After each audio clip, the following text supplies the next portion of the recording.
that whole time. So. You weren't? Nope. No, it's too late now. Hi, friends. I think I've been recording myself this whole time without actually being live. Let me make sure that that is actually true. Okay. Dom is plugging in my camera on this side of things. My goodness. And this is why I let those of you know on Instagram that there would be some potentially technical challenges that we'd be facing. And here we are. We are facing them together. And it's not working, Dom. Can you unplug it, please? Thank you. Can you tell I'm very frustrated right now? Hi, Sarah. I'm live. Okay, thank you. Oh my goodness. Okay, cool. Let's go back to the camera. It's not working now. Okay, there we go. Okay, it's working. That's producer Dom back there. Now live. Oh my goodness. Yes, I've been talking to myself for the last 5 minutes. Thank you all for being here today. And thank you, Sarah, because you literally helped me make sure that I actually did go live today. Thank you. Thank you for that. Today, we're going to be talking about how to build and launch a community from scratch. And this is really based on work that our team has done. Oh, great. And I also see, William, you're here. Amazing. That our team has done both in the field over the last 10 years, as well as research that we have done over that time as well. So we're just so excited to be sharing this with you. And if you have not already heard me talk about it, I've been talking about it a lot lately. We just released a brand new workshop about how to create the thriving community of your dreams. So this is something that is brand new, freshly updated with our latest research, with our latest examples of our work.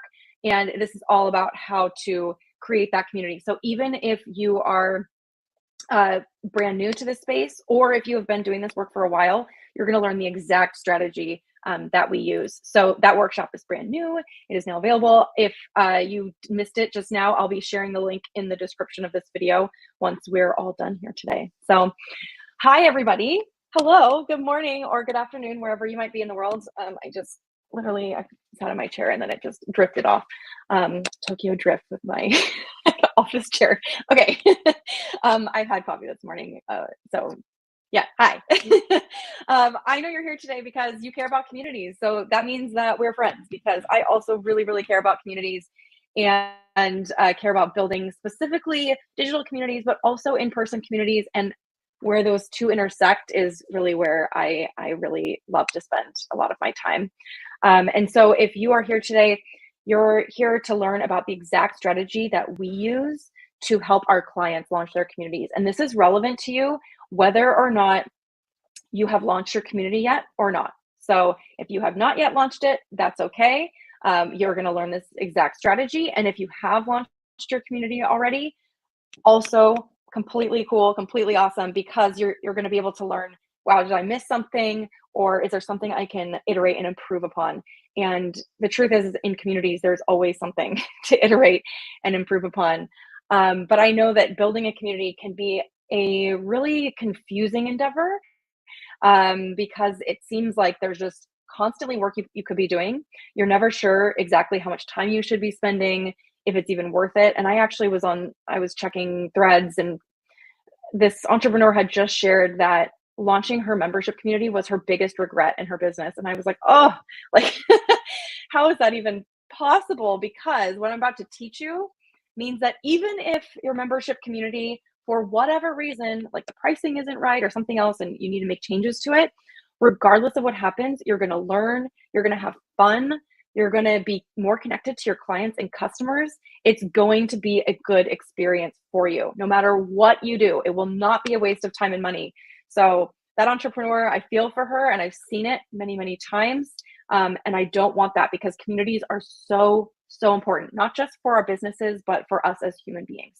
So hi, for those of you who don't know my work, I am Carrie Melissa Jones, and I am a social science researcher, community strategist, and consultant who helps all kinds of leaders, from political leaders to organizational leaders to creators and small business owners, build online communities that are impactful and meaningful and joyful for them to run.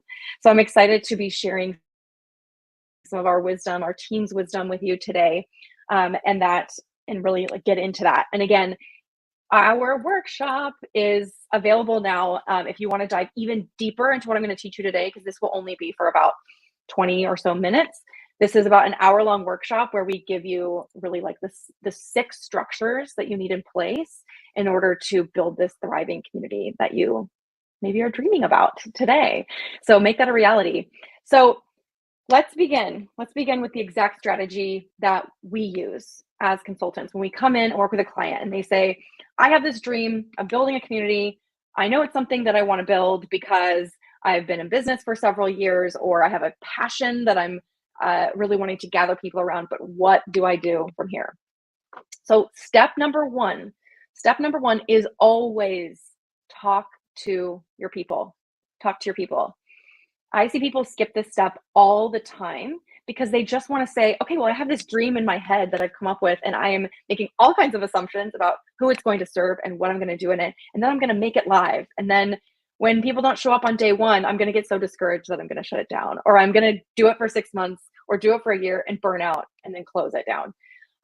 That's not what we want. So start by talking to people. It will take a few more weeks on the front end, but it will add years and years and years of longevity to what you're building on the back end. And if you have already launched something and have not done this, it's okay. Do it now. The reason why I'm actually doing this series of YouTube lives is because I'm in Jamar Diggs's YouTube, his Low Lift Club community on Circle. And he's actually going through and doing these interviews and talking to people now after he's launched his membership.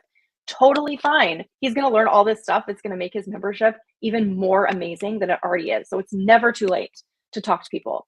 And when I say talk to people, I mean talk to them one-on-one. Schedule time with them, ideally in person, if at all possible, but second to ideally on a Zoom call or some other kind of video chat, because trust is built faster when we can actually see each other's faces.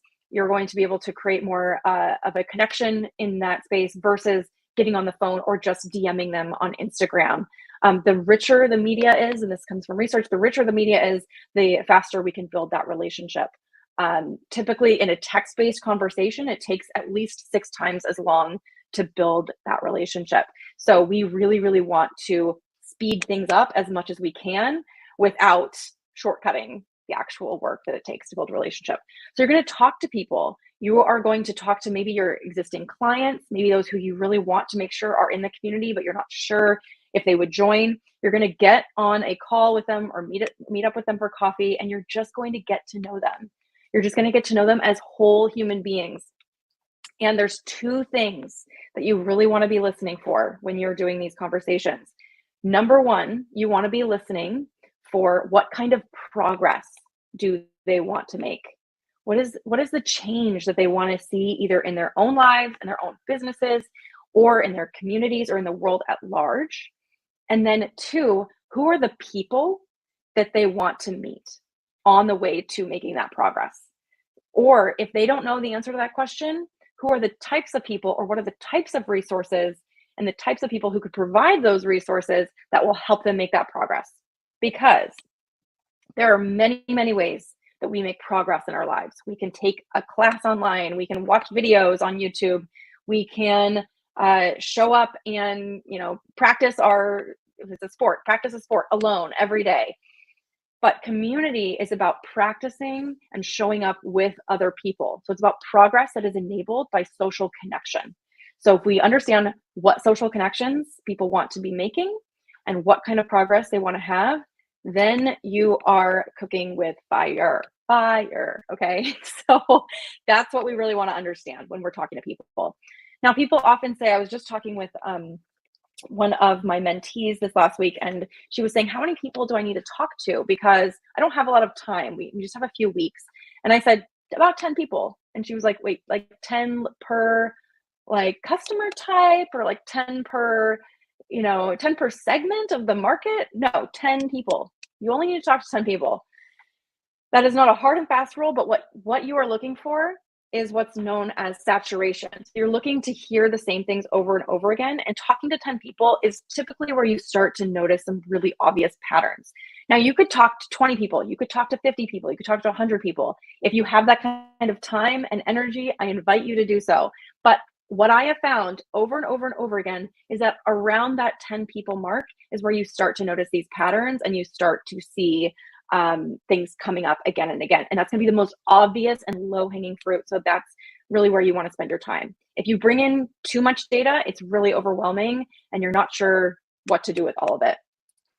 So let me just check for any questions. Yay! Yes, Jamar is doing member interviews. Yay, Jamar, hi.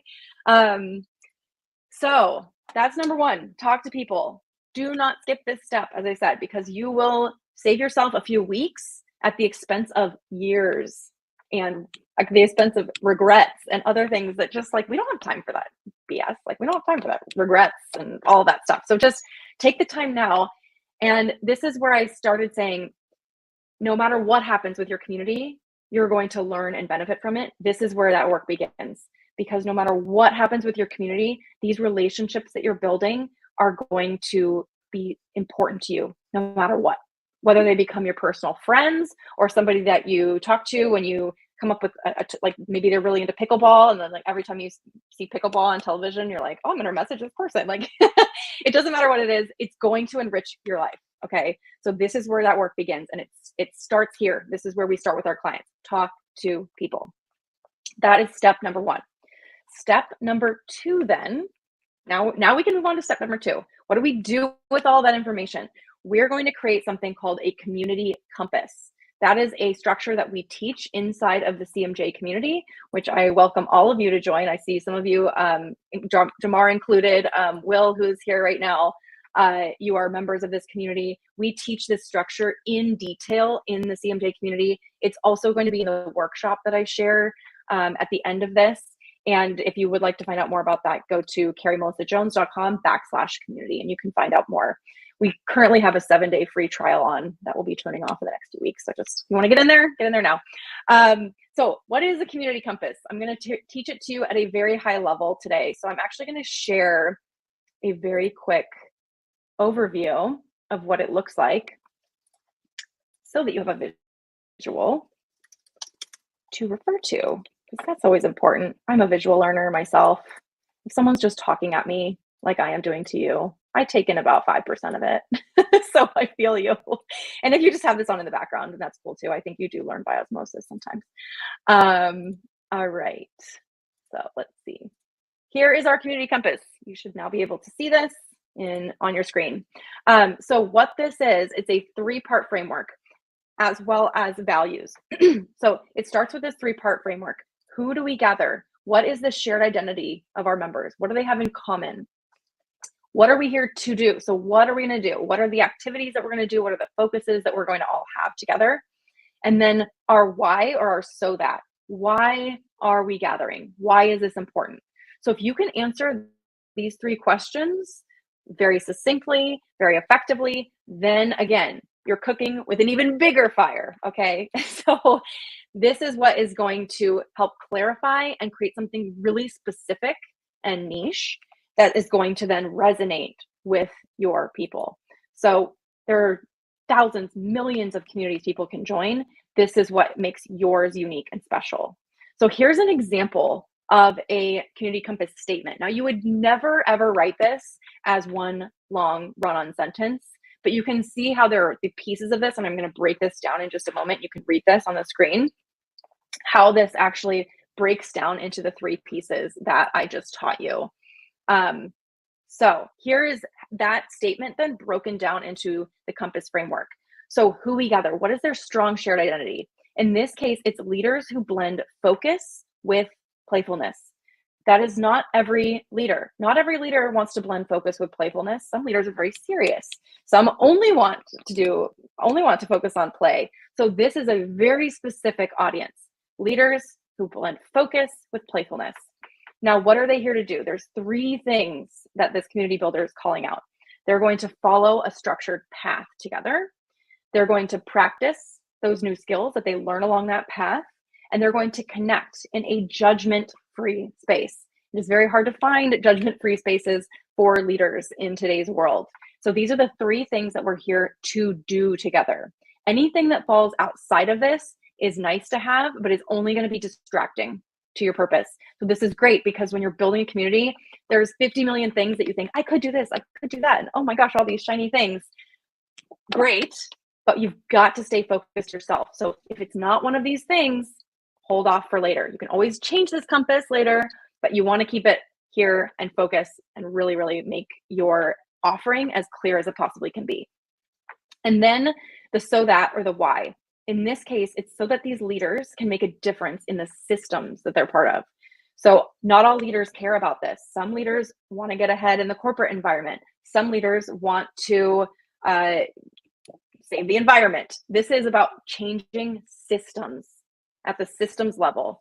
And so again, very specific, very, very specific. This is what we want to get to. Really specific audience, really specific activities that we're going to do together, and then a very specific why or so that statement that is galvanizing to you and to your members.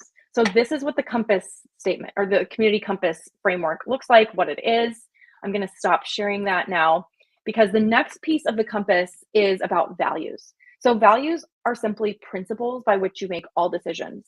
And I think if you have really clear, strong values, they are the single most important decision-making tool you can have as a community builder.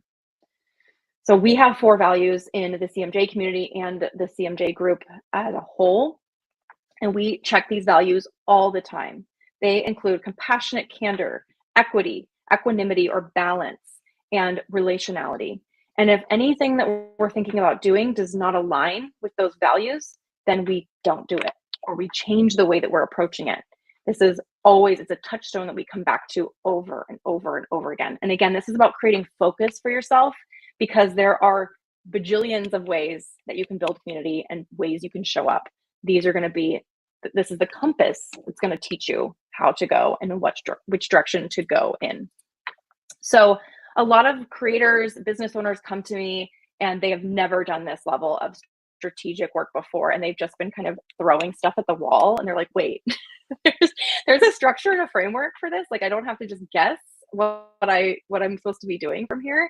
And this is it's a very freeing framework for you. Even though it's creating that structure is actually opening up all kinds of creativity for you.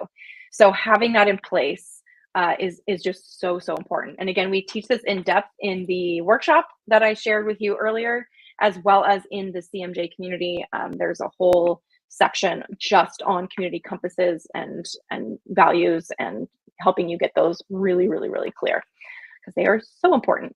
So I'm curious to hear from those of you who are in the community or who have a community today or are thinking about building one. What do you think that your community's purpose is? Like, why do you think it exists? And what makes it different from what else is out there? And who do you serve? Is that audience really clear? So I would love to hear about that from any of you who are here right now. Just let me know like who you're serving and why you care about serving them so much. And then also if you're watching the replay of this, let me know that in the comments of this, because I am always fascinated. There was somebody who just reached out on YouTube and said, like, I build a community of scientists who study some word I can't even pronounce. And I was like, I don't know what that is, but it's so cool that like these structures can help people across all these different spectrums, from healthcare to their local neighborhood communities to creators and small businesses building just anything and everything. Like, these structures work. And so it's so cool to see that. Amazing. So next step, you've gone through steps 1 and 2. You've talked to your people. You've got a really clear framework for your strategy. What is step 3? Step 3 is where you can start to think about, who do I want to co-lead beside me? So when we are working with a client, we always ask them, who are the 10 people, at most 10 people, who you would not want to run this community without? Who do you want to be beside you as you lead this community? Because building a community is not a solo endeavor. It's not something that should be done entirely in a silo, entirely alone. I don't care how you get out of that silo, whether it's through joining a community membership like ours, or it's through having really strong co-leaders in your community. It's crucial to not build it alone. Otherwise, we're just recreating the same structures that are leaving us feeling like we're not unresourced and lost to begin with. So co-leadership is a concept that I hold near and dear to my heart because I have personally burned out and multiple times in my career, and I've talked about this a lot before. And having co-leaders alongside me has saved me from burnout ever since my last horrible period of burnout. And so your co-leaders, or they're also often called founding members. That's what I often refer to them as, because they're typically those who you found the community with, but not always. They are the people who you can turn to when you say, this thread is a ghost town. Nobody's responding to this thread. I'm going to email person 1, 2, and 3 and say, hey, can I count on you to respond to this thread? There are people who will actually step up for that. There are people who will say, yes, I'll be there at your live event. I don't care what it takes. I will be there. And I will support you through that. There are people who might even want to take on formal volunteer roles. Yes, I'll moderate alongside of you. Yes, I will watch your community with you and see what I would recommend, what improvements I would recommend to make. Now, in the earliest of early days, this relationship does not need to be formalized, but I will tell you, as someone who has been building community for a long time, that over time, having just these really nebulous kinds of relationships can get really confusing. So these roles do need to be formalized over time. But today we're just talking about the strategy for launching and creating your community from scratch. So that is not something you need to worry about if you're on day one. If you're more advanced, then you should be part of the CMJ community, and we should talk about it. Okay. Awesome. I see some folks who have shared their community. So Sarah's my first draft on the spot. We gather strategic rebels to externalize, organize, and achieve their goals to create the transformational systemic change only those of us who think differently can. Wow. Dang. I love that. Strategic rebels. Yes. And I know you do. I think you do like OKR coaching and goal setting and different things like that, Sarah. Yeah, I can definitely see that.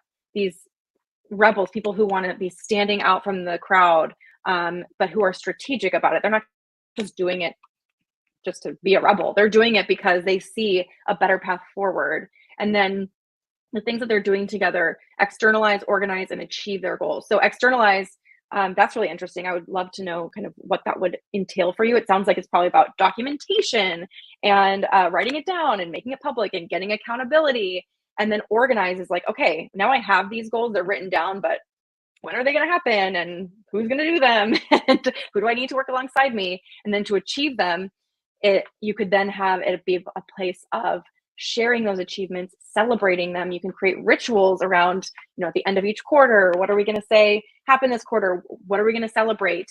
And so you can start to see how with Sarah's here, there's these 3 2 statements that's going to help her to start to think about what are the programs we're going to run. So what are the programs we're going to run to help people externalize? What are the programs we're going to run to help people organize? And then what are the programs we're going to run to see, this is where I would change this here, is instead of just achieve their goals, it would be like celebrate the achievement of those goals. Or maybe you don't believe in celebrating the achievement of those goals. Maybe you're like, just mark them. I don't know. Every community is totally different. So you'd have to tell me. But yeah, so then creating those programs around those things. And then this is about systemic change and celebrating those who think differently. Yeah, so I would just crisp that up and like define a little bit about like, what does that transformational systemic change entail? Is it about changing their organizations? Is it about changing the systems that their organizations are part of? That kind of stuff. So yeah, that's really good. And the fact that you just wrote that like on the spot is awesome. So you can see how just like writing these things down, even just getting a draft out there is so clarifying. Yes. All right, we got some more. Oh my goodness. Okay. Gabe or Gaby, to give people a space where they can find genuine friendships and feel free to be themselves. I love that. That makes my little community builder heart sing.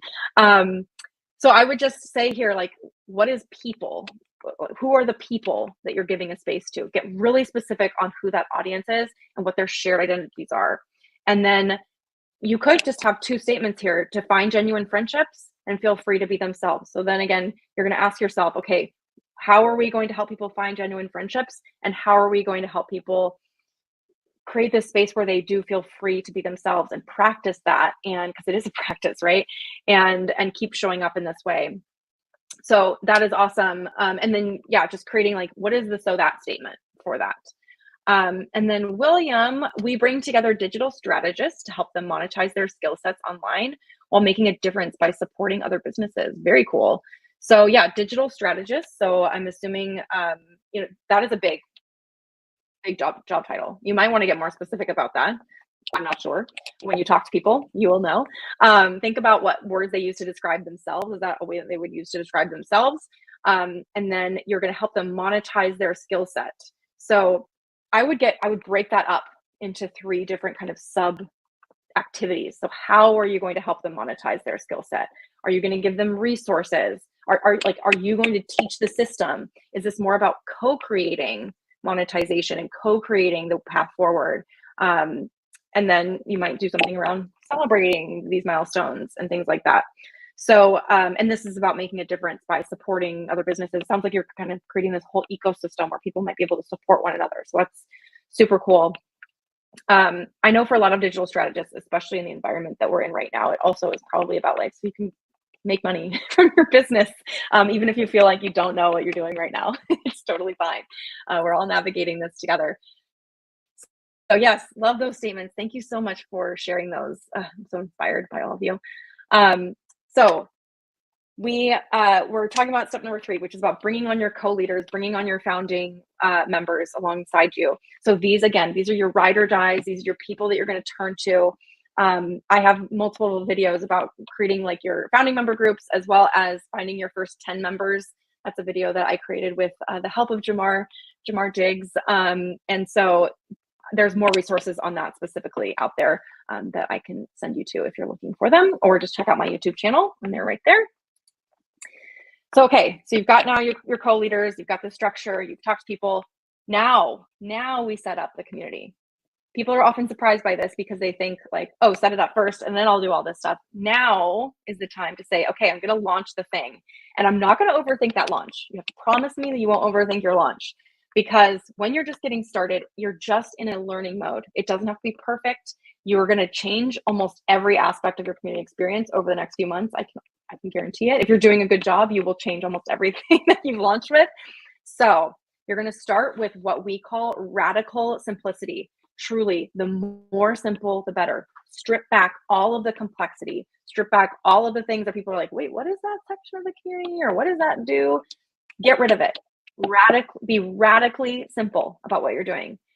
What I recommend here, launch with no more than 3 main areas of your community. If you can keep it 3 over time, then you're a rock star.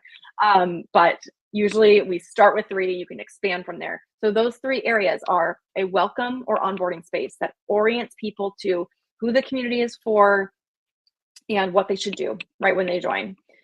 Then a space for general discussion or off-topic discussion. So in our research with communities, we've found that these are the most active areas in any community. And you can always build general discussion and then segment from there over time. But you do not want to send people into 20 different subgroups on day 1, because you'll have a bunch of ghost towns. So instead, concentrate the conversation in one area. And then you can have topic-specific sections from there, or course-specific sections if you have a membership community that offers access to courses or resources.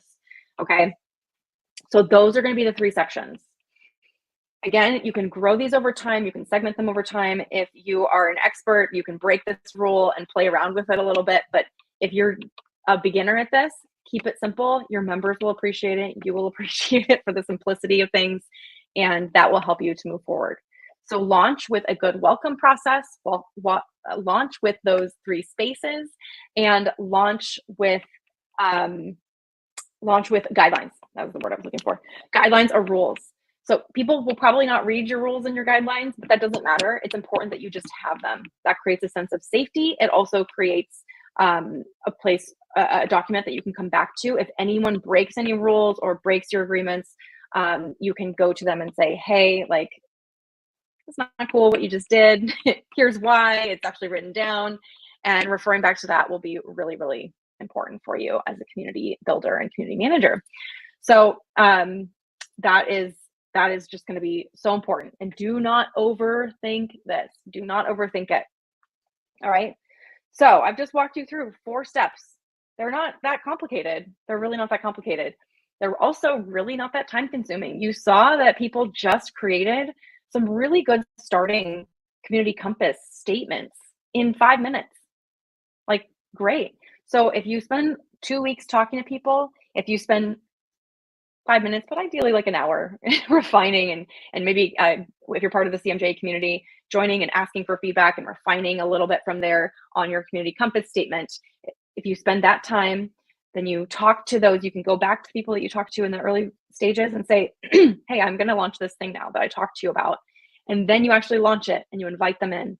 Then you've got your community started. That is the exact strategy that we use to help our clients launch their communities without overthinking it, without stopping themselves from making progress. This whole process, generally when we work with a client, takes about 6 weeks. Now, what I'll tell you is that if you're doing this on your own, this can take 6 months. It could take a year. It can never happen. I see a lot of people come to me and they say, hey, I have this community I've been dreaming about. And then I talk to them a year later and they're like, yeah, I haven't done anything. It's like, we could have figured this out for you within 6 weeks. And then you could have said at the end of the 6 weeks, yes, I want to keep doing this, or no, that was a dream that I should have let die. Like, at least get that clarity. So that's the kind of that's the process that we walk folks through to do this really quickly, and then to iterate and grow and evolve and keep learning as you go. Because again, as I mentioned at the beginning, no matter what happens with your community, what I can guarantee you is if you use this process, you will learn. You will learn so much. You will make friends, which seems really cheesy and fluffy and fuzzy, but it is everything, especially as a business owner, to know that you have friends in this is crucial so that we don't start to feel isolated. There are very few downsides to building this in this way because you are going to be learning and applying everything that you're learning on a regular basis. So that's why we teach it this way. That's why we do it this way, because we're optimizing for serendipity. We're optimizing for all kinds of outcomes. Yes, we're optimizing for revenue generation. If you're creating a paid community, that's obviously important. We can run those projections with you. But what is most important for our business owners that we work with and our creators that we work with is that they feel happy and joyful and intentional about what they're creating. They feel focused and not depleted, because this is a long game. It's not something that's just one and done. Okay. All right, friends. So again, I wanted to share with you our workshop. It is available now. Like I said, it's completely revamped with new research and more of our recent work. And we walk you through the 6 structures that you need in place, the 6 components of a strong, thriving community. And so you can get that workshop. It's available right now. This is the first time I'm fully announcing it publicly, and I will be putting it on the other socials later, but you can be the first one to grab that. And for those of you who are like, I want support on this journey, I know I want that support right now, I want to invite you to join the CMJ community at carriemelissajones.com backslash community. You can join that community. Again, there's a free 7-day trial. We just ask that you don't join and then like steal all the content and frameworks and resources we have there and then use them. That's intellectual property theft. Please don't do that. Thank you so much. So yeah, that's my only ask for you today. But yes, we have all kinds of resources for you. I want you to go on this journey with friends by your side. I want you to go on this journey with focus and energy. And yes, Jamar, I'm by this. Yeah, it can feel like building a community can feel like a slog if you don't have a great group of people around you to do it. So I certainly know that firsthand. So I was going to do a giveaway. I was going to do a giveaway for 1 free month in the CMJ community. So if folks want to, I didn't think about how to actually run this, and now I need to talk to you tomorrow about how you do this in your community. I see, there's folks who are joining. Let's see, Catherine, Jamar, Will, Sarah, Gabe. I will pick Francisco. If you're here, you're already part of the community for the year. I'm going to be giving away a free month in the CMJ community. I will select from the list of folks who I see in the chat here, and then I'll send you a message afterwards who gets picked randomly, because I didn't think about this ahead of time. I'll put your names in a random generator spreadsheet, just your first names for privacy sake, and then I will send you a message. Love an impulsive decision, yes. And yes, Catherine. Well, actually, I don't have your emails. See, this is why I should think about these things ahead of time. So I don't know if I can contact you. Find me on Instagram. That's what you should do. Find me on Instagram at Carrie Melissa Jones, and I will be able to contact you that way. I'll be giving away 1 free month in the CMJ community. And then let's see. Oh, Sarah said, I've been in community since the early internet. Think Telnet, BBSs, and Usenet, and today's content was so clear and helpful for me to de-overthink my community work. That's amazing, Sarah. Yes, we've been doing this work for a long time. I've also been building community since the early internet, and I came in around, oh my gosh, I'm like blanking on the names of them, IRC chats and all that stuff, or IRC. And yeah, I think we overcomplicate this, and we think like community is this really nebulous concept, but in fact, there are structures and frameworks that if we have them in place, we can build in the magic and serendipity that we often associate with really great communities. It's possible to build those things into our communities, but if we don't know what they are, then it's very difficult to do. I also have a book called Building Green Communities, which is over my shoulder, that if you have not read yet, I highly recommend that you check out. It came out in 2020, still very relevant today. We purposefully wrote it that way. All right, friends, I'm going to sign off, but I will be back next Tuesday, this exact same time at 10 a.m. Pacific. We're going to be talking about what top performing communities have to teach us about our own community work. So I want to thank all of you for your presence here today. Thank all of you for building communities. It's so very important. And yeah, I just appreciate all of you so much. And thank you for making this first YouTube live such a fun experience. I'm so excited to show up again and do it again over the next, I'll be doing 6 more of these. So just hopefully you don't get sick of me. And if you want to blame anybody for me being so visible, you can blame Jamar. Just kidding, Jamar. Hopefully people are just appreciative of you. All right, friends, I will see you soon. See you on the internet, and take care, everybody. Bye.